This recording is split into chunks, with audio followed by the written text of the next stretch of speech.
అసెంబ్లీలో మాట్లాడిన 20,500 పోస్టులు ఈరోజు రిటైర్డ్ అయి ఉన్నారు. వాళ్ళ పదవులు నింపే ప్రయత్నం చేయరు. ఇంతమంది టీచర్లు చనిపోతూ ఉన్నారు. ఇంతమంది పోలీస్ డిపార్ట్మెంట్ హైయెస్ట్గా చచ్చిపోతూ ఉన్నారు. పోలీస్ డిపార్ట్మెంట్లో వీళ్ళ మొత్తం క్లియర్ చేయమని చెప్పేసి ఈరోజు పోలీస్ డిపార్ట్మెంట్ ఉన్న సంఘాలు వచ్చి మాట్లాడే పరిస్థితి లేదు. ఈరోజు మేము భుజానికి వేసుకొని అత్యంత పెద్ద ప్రోగ్రామ్ ఇది, పెద్ద కాల్ ఇది, చలో రాజ్భవన్ పెద్ద కాల్. అటువంటి కాల్ ఇచ్చినా కానీ వారి పరిస్థితి మాట్లాడే పరిస్థితి లేదు. ఇక ముందు ఇప్పుడు ఉన్న ఉద్యోగులను కూడా ఈ కుబేర్ అనేది పెట్టి ఏ విధంగా మొన్న సిపిఎస్సి చెప్పినా కదా, ఇప్పుడు ఈ కుబేర్ అనేది పెట్టి ఏ విధంగా ముంచపోతుంది అనేది నేను ఇంకా వివరిస్తా. ఈరోజు ఉద్యోగాలు ఎక్కుతున్నారు అనేది కాదు, ఇప్పుడు రేపు వీళ్ళందరూ కూడా ఏ విధంగా నష్టపోతున్నారు అనేది మాత్రం ఒక చాలా పెద్ద సబ్జెక్టుగా ఈరోజు మిగిలిపోయే అంశంగా ఈరోజు మన ముందున్నది. నేను దాని మీద నాకు ఒక మిత్రుడు నాకు పంపింది ఇవాళ తాజా లెక్కలు ఏంటంటే, నేను అది కూడా ఇప్పుడు స్క్రీన్ మీద పెడతా. ఇది ఉద్యోగ జీతాలు చెల్లింపులో కీలక మార్పు, ప్రజెంట్ ఉద్యోగాలు కాబట్టి ఉద్యోగులారా మీరు ఈరోజు రిటైర్డ్ ఎంప్లాయీస్కు దయచేసి మీరు మద్దతు తెలపాలని కోరుకుంటున్నా. ఇక స్క్రీన్ మీద పెట్టినది ఉద్యోగుల జీతాల చెల్లింపులో కీలక మార్పు. ఇందులో ఏందనంటే ఏప్రిల్ నుంచి IFMIS ద్వారా జీతాలు తెలంగాణ సర్కార్ కీలక నిర్ణయం. దయచేసి చూస్తున్న వారు ఈ వీడియోను ప్రస్తుతం పనిచేస్తున్న ఉద్యోగులకు కూడా మీరు షేర్ చేసే ప్రయత్నం చేయండి. ఇవాళ రిటైర్డ్ ఎంప్లాయీస్ మునుగుతుండ్రు కదా, రిటైర్డ్ ఎంప్లాయీస్ ఈరోజు మరణిస్తుండ్రు కదా. ఇప్పుడు వీళ్ళని ఏ విధంగా అంటే వీళ్ళు రిటైర్ అయినాక చంపుతూ ఉన్నారు, ఇప్పుడైతే నౌకరు చేస్తున్నాగా చంపబోతున్నారు. ఇంకో కొత్త దుకాణం మొదలవుతుంది. ఇప్పుడు తెలంగాణ ప్రభుత్వ రాష్ట్ర ఉద్యోగుల సంఘాలు వాళ్ళ చేతిలో ఉన్నాయి కాబట్టి ఆ ధైర్యంతో తెలంగాణ ప్రభుత్వ రాష్ట్ర ఉద్యోగుల జీతాల చెల్లింపు ప్రక్రియలో కీలక సంస్కరణలకు శ్రీకారం చుట్టింది. ఇకపై వేతనాల జారీలో మరింత పారదర్శక కాదు, ఇది దొంగ కథలు ఇవి వేగం పెంచేలా సరికొత్త నిర్ణయాన్ని వెలువరించింది. రాష్ట్రంలోని ప్రభుత్వ కార్పొరేషన్ ఉద్యోగులందరికీ ఏప్రిల్ నెల నుండి integrated financial management and information system అంటే IFMIS ద్వారా జీతాల విడుదల చేయాలని ప్రభుత్వం నిర్ణయించింది. దీనికి ఎవరు? రామకృష్ణారావు. రామకృష్ణారావు మాజీ ఫైనాన్స్ సెక్రటరీ, ప్రస్తుతం చీఫ్ సెక్రటరీ, రిటైర్డ్ అయ్యి ఎక్స్టెన్షన్ మీద మళ్ళీ కొనసాగుతూ ఉంటారు. ఎందుకు కొనసాగుతూ ఉంటారు? దీని లాభ నష్టాల గురించి నేను ఇప్పుడు వివరించబోతా. ప్రస్తుతం ఇవన్నీ ఉద్యోగ సంఘాలు, తెలంగాణ మేధావులు, స్వయం ప్రకటిత మేధావులు చేయాల్సిన కార్యక్రమాలు. ప్రస్తుతం అమలులో ఉన్న వివిధ రకాల చెల్లింపు పద్ధతుల స్థానంలో ఒకే కేంద్రీకృత వ్యవస్థను తీసుకురావడం ద్వారా ఆర్థిక క్రమశిక్షణ సాధించవచ్చని ప్రభుత్వం భావిస్తుంది. అంటే ఇది మొత్తం ప్రభుత్వ మంత్రి, finance minister, finance secretary, chief secretary చేతుల గుప్పిట్లోకి ఇక ఈ గీతాలు అన్నీ కూడా వాళ్ళ సింగిల్ విండ్ అంటే వాళ్ళ గుప్పిట్లోకి తెచ్చుకునే ప్రయత్నం. ఇవాళ వాళ్ళ గుప్పిట్లో రావడం వల్లనే ఈరోజు రిటైర్మెంట్ ఎంప్లాయీస్ పైసలు వస్తలేవు. ఈరోజు వాళ్ళ గుప్పిట్లో వల్లనే ఈరోజు ఈ పైసలు మొత్తం డైవర్షన్ చేసేటి. అంటే వచ్చే రోజు రిటైర్మెంట్ పైసలే కాక ఇక వీళ్ళవి కూడా తినాలనే ఒక ఆలోచన. ఇక ఈ కుబేర్ అనే భూతం. దయచేసి ఈ వీడియోను సాధ్యమైన షేర్ చేయండి. చాలా ఇంపార్టెంట్, సీరియస్ తీసుకోండి. రామకృష్ణారావు సృష్టి తెలంగాణలో ఈ కుబేర్ ద్వారా గవర్నమెంట్ చెల్లింపులు, ఉద్యోగుల జీతాలు, పెన్షన్, ఇతర పేమెంట్లు ఇవన్నీ కూడా ఈ కుబేర్ భూతం ఎవడు? రామకృష్ణారావు అన్నట్టు. అంటే విల్లా నంబర్ 42 గాడు ఏం చేసిందంటే గవర్నమెంట్ చెల్లింపులు, ఉద్యోగుల జీతం, పెన్షన్, ఇతర పేమెంట్లు ఫిబ్రవరి 2019 నుండి ప్రారంభమైందని ట్రెజరీ నివేదిక పేర్కొంది. ప్రభుత్వాన్ని నడిపిస్తున్న వారికి ఈరోజు ఒక ప్రశ్న ఒకటే, మరి ఇంత ఇంపార్టెంట్ విషయము మీ చేతికి ఎట్లొచ్చింది అని మీరు అనుకుంటుండొచ్చు. ఒకటి చెప్తే ఇదంతా ఈరోజు సెక్రటరియేట్లో కానీ వివిధ డిపార్ట్మెంట్లో కానీ 2 సంవత్సరాల లోపు రిటైర్డ్ అయ్యే వాళ్ళందరూ కూడా ఈరోజు మనకు సపోర్ట్ చేస్తున్నారు. ఇవాళ ప్రతి department including police, revenue, education, ప్రతి ఒక్క డిపార్ట్మెంట్ 2 సంవత్సరాల లోపు రిటైర్డ్ కాయపోయే వాళ్ళందరూ కూడా ఈరోజు మనతోని పనిచేస్తుంది. సమాచారం అంతా కూడా అటువంటి వాళ్ళు ఇటువంటి దొంగల గురించి ఇస్తున్నటువంటి సమాచారం వాళ్ళు ఇస్తున్నారు. ఎట్లా వస్తున్నారంటే ఈ విధంగా వస్తుంది. ఇక పెద్ద స్కాములు కూడా రాబోతున్నాయి. రేపటి దిన రెడీ అవుతుంది. ఒక్కొక్కని చిట్టా అంతా రెడీ అవుతుంది. సోమేష్ కుమార్ పీరియడ్లో జరిగిన స్కామ్లు, దాన్ని రేవంత్ రెడ్డి ఏ విధంగా తప్పించిండ్రు, అన్ని స్కామ్లు కూడా బయటికి రాబోతున్నాయి. ఈరోజు రిటైర్మెంట్ టెంపుల్ కాబోయేటోళ్ళందరూ కూడా ఈరోజు చాలా పెద్ద ఎత్తున మంచి కసి కోపం మీద ఉన్నారు. వీళ్ళ లెక్క మేము కాబోతామేమో, కాబట్టి వీళ్ళ పని పట్టాలి, వీళ్ళ పని పట్టగలిగేది బక్క జెర్సన్ మీద మాకు నమ్మకం ఉందని నాకు పంపుతున్నారు. అదే నేను మీ ముందు పెడుతున్నా. ఫిబ్రవరి 2019 నుండి ప్రారంభమైంది ట్రెజరీ నివేదిక పేర్కొంది. దీని మీద కేసీఆర్ గారు చాలా ఉత్సాహం చెందింది, డబ్బులంతా నాకే వస్తున్నాయని. ప్రభుత్వాన్ని నడిపిస్తున్న వారు ఈ రోజుకు ఒకే ఒక ప్రశ్న వేస్తున్నా, మిస్టర్ రేవంత్ రెడ్డి గారు, గతంలో కేసీఆర్ గారికి వేస్తున్నా ఎందుకు మాట్లాడితే కిమ్మని ఇట్లా కుక్కిన పెయిన్ లెక్క ఎందుకు కూర్చుండో ఆయనకు ప్లస్ మీకు, ఇది ప్రజాస్వామ్య ప్రభుత్వమా మీరు చెప్పాలి, ప్రతిపక్షమా ప్రభుత్వమా మీ ఇద్దరికి ప్రశ్న వేస్తున్నా, లేక ఫైనాన్స్ సెక్రటరీ ఫైనాన్స్ మంత్రి అనుమతి నడిచే రాజ్యమా చెప్పాలి మీరు. ఈరోజు తెలంగాణ రాష్ట్రంలో ఒక ఉద్యోగి జీతం రావాలంటే, ఒక పెన్షనర్ పెన్షన్ పడాలంటే, ఒక రిటైర్మెంట్ ఉద్యోగి తన హక్కైన గ్రాడ్యుయేట్ రావాలంటే ఫైలు పైకి రాష్ట్ర స్థాయికి వెళ్ళాలి, అనుమతి రావాలి, సిగ్నేచర్ పడాలి. ఇది ఏ రాజ్యాంగంలో రాసుండి చెప్పండి రేవంత్ రెడ్డి గారు, కల్వకుంట్ల చంద్రశేఖరరావు గారు, రామకృష్ణారావు గారు, ఇక కామ అందరూ బీజేపీ బీఆర్ఎస్ అందరూ కూడా మీరు చెప్పాలి. ఫైలు పైకి రాష్ట్ర స్థాయికి వెళ్ళాలి, అనుమతి రావాలి, సిగ్నేచర్ పడాలి. ఇది ఏ రాజ్యాంగంలో ఉంది? ఈ రాష్ట్రంలో IFMIS ఈ కుబేర్ ఉంది అని అంటారు, డిజిటల్ పాలన అంటారు. కానీ నిజం ఏంటంటే ఇప్పుడు చచ్చిపోతున్నారు కదా, ఎందుకు చచ్చిపోతున్నారు 61 మంది?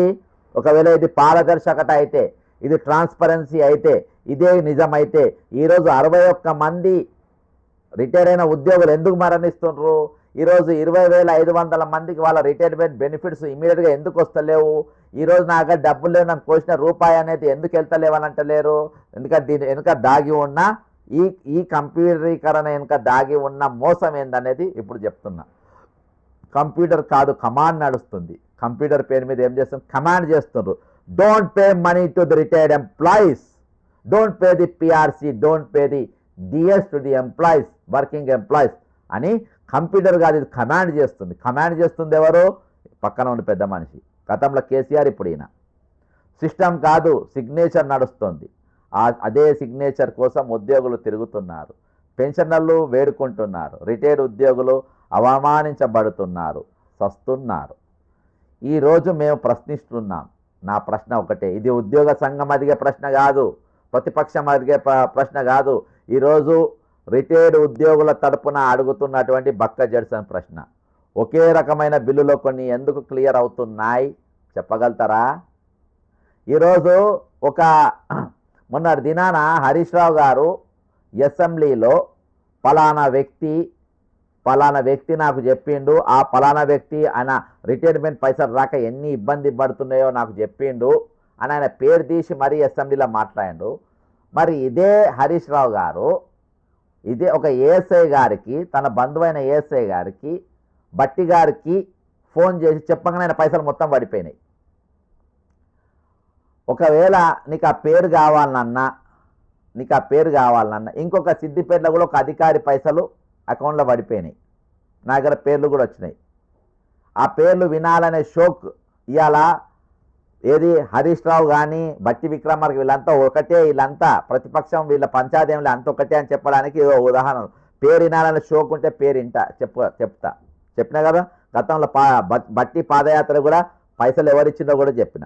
కాబట్టి ఒకే రకమైన బిల్లులో కొన్ని ఎందుకు క్లియర్ అవుతున్నాయి? ఇది హరీష్ రావు గారు, రేవంత్ రెడ్డి గారు, అన్ని పార్టీలు కలిసి, బీజేపీ వాళ్ళు అందరు కలిసి చెప్పాలి. మరికొన్ని ఎందుకు నెలల తరబడి పెండింగ్లో ఉన్నాయి, సంవత్సరాల తరబడి? సార్, ఎవరి బిల్లులు ముందు, ఎవరి బిల్లులు చివర? కాంట్రాక్టర్ బిల్లుల కోట్లు ఎలా క్లియర్ అవుతున్నాయి? దీని మీద ఇటీవల పొంగిలేటి శ్రీనివాసరెడ్డి గారి కంపెనీకి ఎన్ని పైసలు రిలీజ్ అయినాయి? అసలు ఇయ్యాల దాకా నీకు రూపాయి ఇచ్చిందా లేదా? మరి నిజంగా ఈ కుబేర్ అనేది, వీళ్ళు చెప్పే సిస్టమ్ అనేది ట్రాన్స్పరెంట్ అయితే మరి ఇవి వెనుక ముందు ఎందుకు పడుతున్నాయి? ఒకే రకమైన ఎవరి బిల్లులు ముందు, ఎవరి బిల్లులు వెనుక, కోర్టు ఎలా క్లియర్? ఈ ఎంపిక ఎవరు చేస్తున్నారు? ఓకే, అనుమతి లేకుండా ఫైలు కదలకపోతే అక్కడ అవినీతి లేదని ఎవరు చెప్పగలరు? అది ఇక రామకృష్ణారావు గారే చెప్పాలి. ఇక ఆయన నీతి నిజాయితీ గురించి ఆయన ఫైనాన్స్ సెక్రటరీ, సీఎం గారు వీళ్ళే చెప్పాలి. వీళ్ళ అబద్ధం కూడా చాలా సీరియస్గా, చాలా అసలు ఈయన చెప్పేది నిజం కావచ్చు, బక్క జెర్సన్ అబద్ధం ఆడుతుంది కావచ్చు, ఆయన తట్టిగా ఉంటుంది. ఈరోజు అట్లుంటుంది వాళ్ళ కథ. ఓకే, ఈ ఈ ఎంపిక ఎవరు చేస్తున్నారు? అనుమతి లేకుండా ఫైలు కదలకపోతే అక్కడ అవినీతి లేదని ఎవరు చెప్పగలరు? ఇది కేవలం ఆలస్యమే కాదు, ఇది కేవలం ఆర్థిక సమస్య అస్సలే కాదు. ఇది పవర్ సెంటర్ పాలన, ఇది అవినీతికి తలుపులు తెరిచిన వ్యవస్థ. దీనికి మూడరాయి ఎవరంటే, అందుకనే ఈరోజు కేసీఆర్ హయాంలో ఉన్నటువంటి రామకృష్ణారావును రేవంత్ రెడ్డి తెచ్చుకొని మళ్ళీ దాన్ని ఎక్స్టెన్షన్ ఎందుకు చేసుకున్నంటే ఆయనకు దోపిడీ చేసి పెట్టాం, నాకు కూడా చేసి పెట్టని చెప్పి పెట్టించుకున్నారు. ఇది ఆయన హస్తకృత్యం కాబట్టి ఈజీగా చేయగలుగుతారు కాబట్టి చేపించుకుంటారు. ఈ అవినీతికి ఇది అవినీతికి తలుపులు తెరిచిన వ్యవస్థ. ఈ రాష్ట్రంలో రిటైర్ అయిన ఉద్యోగికి హక్కులు ఇవ్వలేని ప్రభుత్వం, పెన్షనర్ బతుకును ఆటాడుకునే ప్రభుత్వం కాకపోతే ఏది? ఈ ప్రభుత్వానికి పాలించే నైతిక హక్కు ఉందా లేదా? పాతోనికి లేదు, ఇప్పటోనికి లేదు. మేము భిక్ష అడగడం లేదు. ఎవరు రిటైర్డ్ ఉద్యోగులు ఈరోజు ప్రభుత్వ ఉద్యోగులు కానీ వాళ్ళేం బిచ్చం అడుగుతలేరు. మేము ఉపకారం కోరడం కూడా లేదు. మాకేదో పథకం ఇవ్వండి సార్ అని ఎవరు అడుగుతలేరు. మా హక్కులు అడుగుతున్నాం, మా చెమట విలువ అడుగుతున్నాం, మా జీవిత భద్రత అడుగుతున్నాం. ఈరోజు స్పష్టంగా చెప్తున్నాం, రిటైర్డ్ ఉద్యోగులు చెప్తుండ్రు. అది చెప్పనికనే నేను గవర్నర్ కార్యాలయం పోతే మీరు ఇక్కడికి రావద్దని చెప్పేసి తన్ని జైలు లేపించిండు. సెక్రటరీ అనుమతి, మేము ఎవరికి భయపడేది లేదు. ఇక మీరు ఏం చేసుకుంటారో చేసుకోండి, జైళ్ళల్లో పెట్టుకోండి, ఏమన్నా పెట్టుకోండి, ఏ కేసులన్నా వేసుకోండి, ఉరి శిక్షలు తీసుకోండి, జనరల్ డయార్ జలియన్ బాగా కాల్చినట్టుగా తీసుకొచ్చుకొని రిటైర్డ్ ఎంప్లాయీస్ అందరూ వరుసగా నిలబెట్టి కాల్చి చంపండి, మాకేం ఫరక్ పడేది, లాస్ట్ వడగొట్టాడతాం. సెక్రటరీ అనుమతి రాజ్యం మాకు వద్దు, మంత్రి సిగ్నేచర్ పాలన మాకొద్దు. మా డిమాండ్స్ అసలు ఈ కుబేర్ను రద్దు చేయాలి. పవర్ సెంటర్ మ్యానిపులేషన్ ఆరోపణలు. పవర్ సెంటర్ మ్యానిపులేషన్ అనేది రాజకీయ లేదా అధికార జోక్యం ద్వారా నిధుల పంపిణీలో మార్పులు జరుగుతున్నాయనే ఆరోపణలు సూచిస్తుంది. రాజకీయ వివాదాలు ఉన్నాయి 100%. కాకపోతే దీని మీద ఎవరు మాట్లాడరు. రాజకీయ ఆరోపణలు. బీఆర్ఎస్ హరీష్ రావు, బీజేపీలో బండి సంజయ్ కుమార్ నాయకులు కాంగ్రెస్ ప్రభుత్వాన్ని ఉద్యోగుల సంక్షేమాన్ని నిర్లక్ష్యం చేస్తోంది, స్కీములకు ప్రాధాన్యత ఇస్తుందని ఆరోపిస్తూనే ఉన్నారు వీళ్ళు. కానీ వీళ్ళ హవా ప్రభుత్వంలో చాలా బ్రహ్మాండంగా నడుస్తుంది. ఇక ఇప్పుడు నడుస్తున్న కథ ఏంటంటే, ఇక ఇప్పుడు ఇది మొత్తం కంప్లీట్గా ఇది పెన్షనర్లు వేధించే పాలన. ఈ పాలన ఎట్లుంది? రేవంత్ రెడ్డి గారి పాలన. నువ్వు తల నరుక్కును కాదు, మా తలలు నరుకుతున్నావు రేవంత్ రెడ్డి గారు. ఈరోజు రిటైర్ అయిన ఉద్యోగుల తలలు నరుకుతున్నావు, నిరుద్యోగుల తలలు నరుకుతున్నావు, హైడ్రా పేరుతోని చిన్న చిన్న వాళ్ళు ఇండ్లు కలుపుకుంటే వాళ్ళ తలలు నరుకుతున్నావు. జర భూమి రేటు పెరిగిందంటే సన్నకారు రైతుల భూములు గుంజుకొని వాళ్ళ తలలు నరుకుతున్నావు. నీ తలలు ఎందుకు నరుకుంటున్నావు సార్? నువ్వు బ్రహ్మాండంగా ఎంజాయ్ చేసుకొని హార్వర్డ్ యూనివర్సిటీలో పెన్ను పుస్తకం లేకుండా చదువు వచ్చిన ఏకైక విద్యార్థి రేవంత్ రెడ్డి గారు. అందరు సెల్యూట్ కొట్టండి. ఏది పెన్ను బుక్కు లేకుండా కాలేజీకి పోయిన విద్యార్థి. ఇది పెన్షనర్లు వేధించే పాలన. తెలంగాణకు అవమానం. ఈ రాష్ట్రాన్ని నమ్ముకొని పూర్తి జీవితం సేవ చేసిన పెన్షనర్కు, పిల్లలకు విద్యా చదువు బుద్ధులు చెప్పిన వాళ్ళకు, ప్రజలకు సేవలు అందించిన వాళ్ళకు అర్థమైందా? వాళ్ళ పూర్తి జీవితం సేవ చేసింది దీనికోసం. పెన్షన్ రావాలంటే అనుమతి ఈ కుబేర్, డిఏ రావాలంటే వాయిదాల పద్ధతిలో 30 నెలలు, గ్రాడ్యుయేట్ కాదు, లీవ్ ఎన్కాష్మెంట్ రాదు, జీపీఎఫ్ రాదు, జిఎస్ఎఫ్ రాదు, టీజీఎల్ఎఫ్ రాదు, రావాలంటే ఫైలు పైకి. ఇదేనా సంక్షేమ పాలన? ఐఎఫ్ఎంఐఎస్ ఉంది అంటారు, ఈ కుబేర్ ఉంది అంటారు. కానీ పెన్షనర్ జీవితంలో ఏముంది? సిస్టమ్ కాదు, సెక్రటరీ నడిపిస్తాడు. ఏ సెక్రటరీ? ఎవరికి కావాలన్నా ఎవరికి పోవాలన్నా సందీప్ కుమార్ సుల్తాన్, అది కింగ్ ఆఫ్ షిప్ స్కామ్, గొర్రెల స్కామ్లో ఉన్న మొదటి ముద్దాయి. కానీ ఆయన మీద ఎంక్వైరీ జరగదు. చట్టం కాదు, ఆయనను కూడా తీసుకొచ్చుకొని పెట్టుకున్నారు స్పెషలిస్టులు వీళ్ళు. సిస్టమ్ కాదు, సెక్రటరీ నడిపిస్తాడు. చట్టం కాదు, మంత్రి సిగ్నేచర్ నడుస్తుంది. ఒకే రకమైన పెన్షనర్స్ బిల్లులో కొందరికి పడతాయి, కొందరికి పడవు. ఎందుకో? ఇది ఎవరి నిర్ణయం? ఇది ఆలస్యం కాదు, ఇది అవమానం. ఇది పెన్షనర్లపై హై లెవెల్ అన్యాయం. పెన్షనర్లు గౌరవించండి, చావులను కోరుకోవద్దు అని పద్యం రాసే లోపే ఇంకొక మరణం ఫోటో మీకు చూపించిన Jagannatham. ASI AR Hyderabad police department. పోలీసులు ఎక్కువ ఎందుకు మరణిస్తూ ఉండ్రు? ఒక పోలీస్ ఏఎస్ఐ ఈయన కూడా పైసల కోసం తిరుగుతుండు. ఈయన కూడా హార్ట్ పేషెంటు. 3 బ్లాకులు అయినాయి. ఆయన అనుమతి లేకుండానే నేను లైన్లోకి తీసుకుంటా. అయితే ఇవాళ ఎంత అన్యాయం అంటే ఎందుకు పోలీస్ అన్న నమస్తే అన్న, నేను లైవ్ చేస్తున్నా. ఒకటి ఏంటంటే ఒక ప్రశ్న మేము నాకు అడగదలుచుకున్నా. ఇవాళ ఇంకొక ఎస్ఐ చనిపోయిండు అన్న, ఇంకొక ఏఎస్ఐ ఏఆర్ ఎస్ఐ చచ్చిపోయిండు. ఇప్పుడు నాకు దగ్గర ఇప్పటిదాకా నేను ఒక వీస్తుపోయే వాస్తవం ఏంటంటే ఇవాళ అత్యధికంగా మరణిస్తున్న వారి సంఖ్య పోలీసులు టీచర్లు ఉన్నారు. అత్యధికంగా ఇంకా కొంతమంది చెప్పని వాళ్ళు కూడా ఉన్నారు సార్. చెప్పని వాళ్ళు నాకు తెలిసింది. ఇప్పుడు నా దగ్గర ఉన్న ఫోటోలు నేను చూసిన ఒట్టిగానే చెక్ చేసే వరకు ఏంది ఇంతమంది పోలీసులా రియల్ అబ్బా. నాకు ఎందుకంటే నేను కూడా ఒక పోలీస్ అయిన కొడుకును కాబట్టి నా గుండె జారిపోయిన పని అయింది. ఇప్పుడు నా గుండె జారిపోయిన పని అయింది. నేను వచ్చే ఫోటో అంటే నేను మామూలుగా ఇంకొక ఎస్ఐ చనిపోయినా చూసిన ఈ ఫోటోలను నా దగ్గర సేవ్ చేసుకున్నా కదా. ఈ సేవలను చూసుకుంటే వరకు ఇప్పుడు అత్యధికంగా దాదాపు ఒక 25 మంది పోలీసులు చచ్చిపోయినారు. అవును సార్, ఇంకా 5-6 మంది కూడా ఉంటారు. కానీ నేను చెప్పిన వాళ్ళకు బక్క జాగ్రత్త సార్ పెట్టండి, సార్ అడుగుతాడు చేస్తాడు అని చెప్పిన. ఇప్పుడు C Jagannatham assistant sub inspector AR Hyderabad city మొన్న ఒక జమీదారు చనిపోయిండు. వాళ్ళ భార్య ఫోన్ చేసింది, వాళ్ళ ఫోటో పంపలే నాకు. ఇప్పుడు అత్యధికంగా పోలీసులు చచ్చిపోతున్నారు. అబ్బాయి ఏంది ఇది ఇంత భయంకరం ఇది? అవును సార్, ఇప్పుడు వాళ్ళకి అప్పులు ఉంటాయి అవి ఉంటాయి. ఆయన భార్య కూడా చనిపోయింది. వాళ్ళకు అంతా పరిచయం అయ్యి గుండె వాళ్ళకి ఏదో రోగాలు హార్ట్ అటాక్ అవి ఇవి వచ్చి చనిపోతుంది సార్. ఇప్పుడు నువ్వు ఎప్పుడు రిటైర్డ్ అయినావు? నేను 25 జూలై 31 సార్. మీరు కూడా అంటే హార్ట్ ఆపరేషన్ అయిందని విన్నా, కరెక్టా? నాకు 3 బ్లాకులు ఉన్నాయి సార్, 2 చేయించుకున్నా. ఇంకోటి ఉన్నా సార్, ఇక అది ఇన్సూరెన్స్ రాదంటే ఇక ఏమైనా పైసలు వస్తాయేమో చేయించుకున్నారని ఊరుకున్నా సార్. ఏమైనా పైసలు వస్తే చేయించుకున్నారని అనుకుంటున్నా సార్. ఇప్పుడు మా రిటైర్మెంట్ వాళ్ళకి ఏమో హెల్త్ కార్డులు అవి ఇవి ఏం లేవు కదా సార్. ఉన్నప్పుడే ఇవ్వకుండా ఇప్పుడు రిటైర్మెంట్ అయినాక మాకు అడుగుతూనే లేరు వాళ్ళు.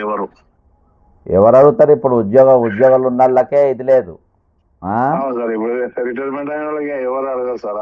అరే ఇంత భయంకరం రియల్ అబ్బా. నాకు చాలా బాధ అనిపిస్తుంది. నాకు ఇంతమంది పోలీసులా? ఇంకా ఒకరిద్దరు కూడా ఉన్నారు సార్, మనకి పెడతా సార్ ఫోటోలు అవి వాళ్ళ డీటెయిల్స్ తీసుకొని పెడతా సార్. సరే అబ్బా, సారీ సార్. నమస్కారం సార్. నమస్తే.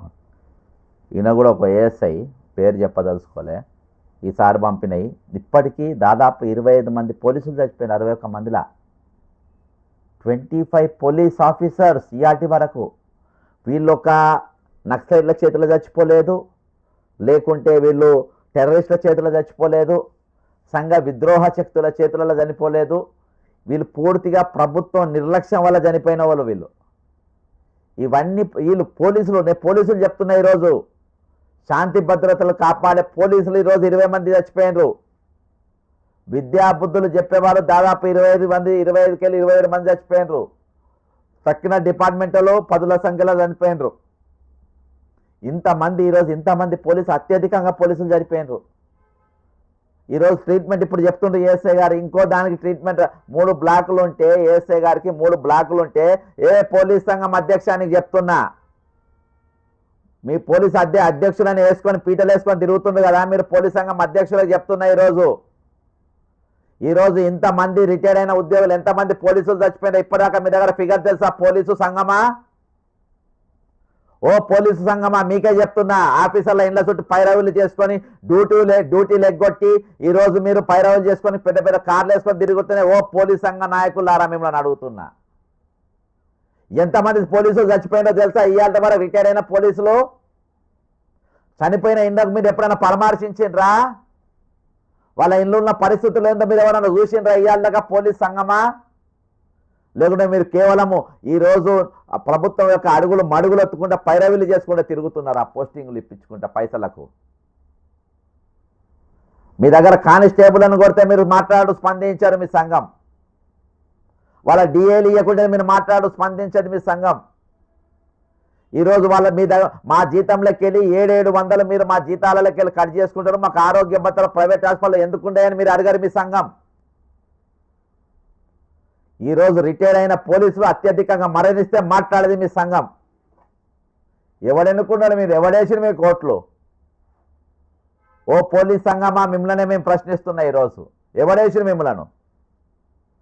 దయచేసి డీజీపీ గారికి నా విజ్ఞప్తి ఏంటంటే సంఘాన్ని వెంటనే రద్దు చేయండి. మీరు ఈరోజు పోలీసులు అడగలేరు, వాళ్ళ హక్కుల గురించి మాట్లాడలేరు. వాళ్ళు ఒకవేళ అడిగితే దాని మీద వాళ్ళ సంగతి అధికారులు చూసుకుంటారు.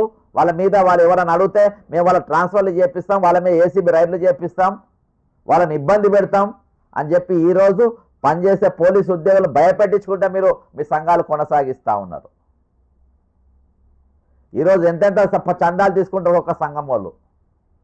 ఎన్నేళ్ళకెళ్ళి మీరు వెళ్తూ ఉన్నారు ఈరోజు ఆ సంఘం పేరు పైన. ఎన్ని రోజులకెళ్ళి ఈరోజు మీరు ఆ సంఘాలలో ఉన్నారు.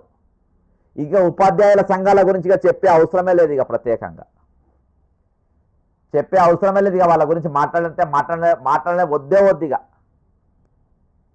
ఇంత దారుణమైన పరిస్థితిలో ఈరోజు తెలంగాణ రిటైర్డ్ ఎంప్లాయీస్ ఉన్నారు. ఈరోజు నిజంగా గుండె తరక్కబోతుంది ఇంతమంది పోలీసులు చచ్చిపోతూ ఉంటే.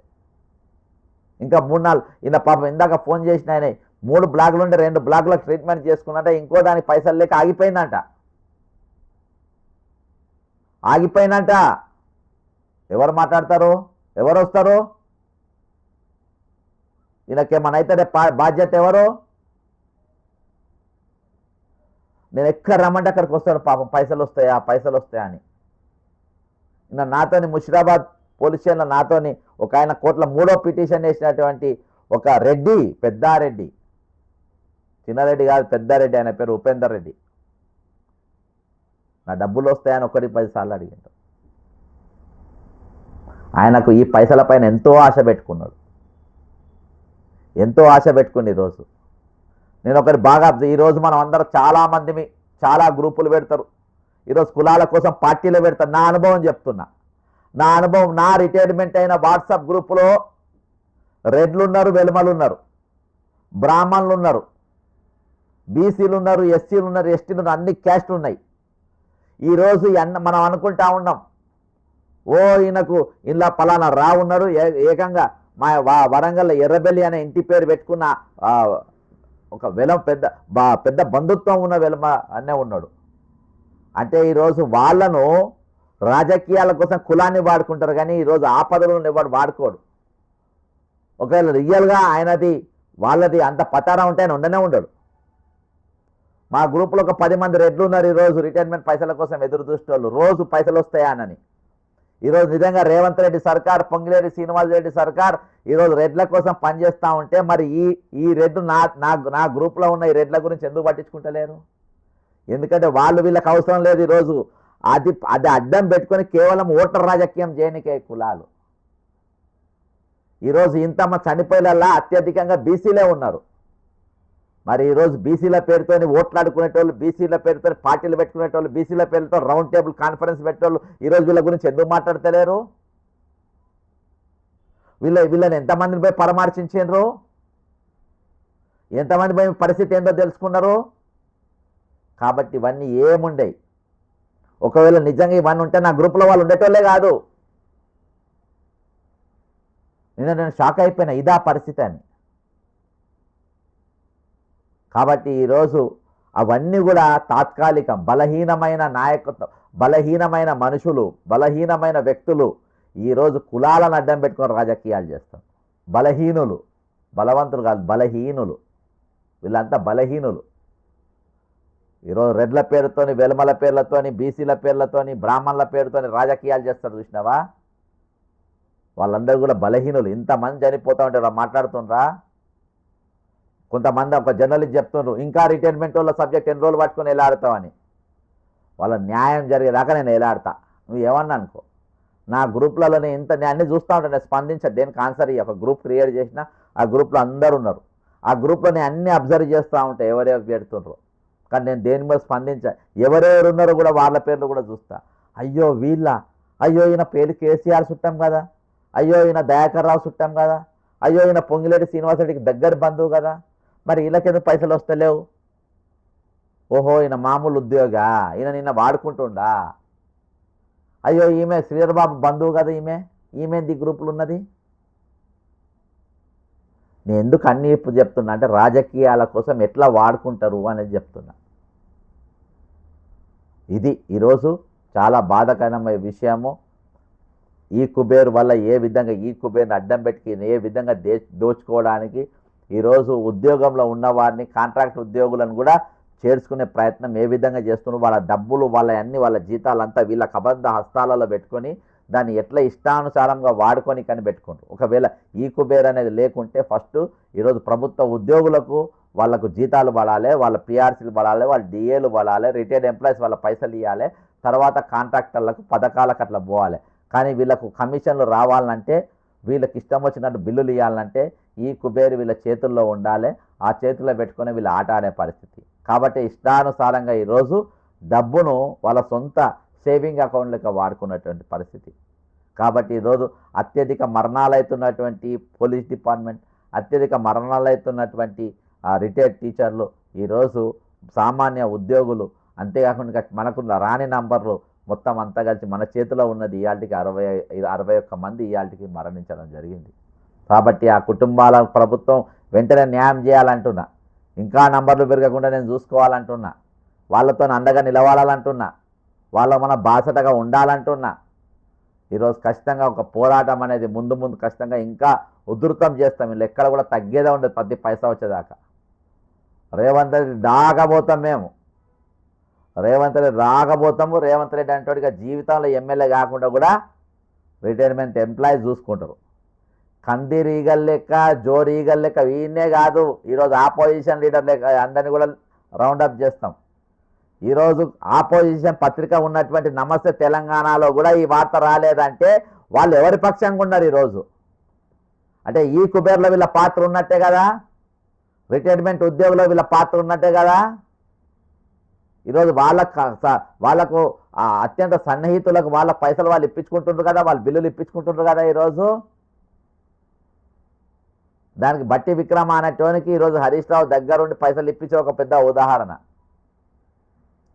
ఈరోజు రిటైర్డ్ ఉద్యోగులకు సామాన్య జనానికి ఈరోజు ఈ దోపిడీదారికి జరుగుతున్న ఒకటి మహాయుద్ధం. ఇది రియల్. నేను అందరు కూడా ఎవరెవరైతే ఇంట్లో వదిలేసి లేడీస్ చాలా పొద్దుగాల భద్రాద్రికి వెళ్ళి, భద్రాద్రి ఆమూలకు, నల్గొండ ఈన్మూలకు, గద్వాల ఆమూలకు, నాగార్జున సాగర్కి వెళ్ళి రాత్రి బయలుదేరి ప్రయాణం చేసి పొద్దున 4 గంటలకు భద్రాద్రికి వెళ్ళి వస్తారు, రాత్రి ఆదిలాబాద్కి వెళ్ళి వస్తారు, రాత్రి బయలుదేరి పొద్దున వచ్చి పాపం వాళ్ళు ఎక్కడ తయారైనరో ఏం తిన్నారో వచ్చి ఆ రాజ్భవన్ ముందు పోయి స్లోగన్లు ఇచ్చి అరెస్ట్లు అయ్యి పోలీస్ స్టేషన్లో ఉండి ఎంత గొప్ప వీళ్ళు.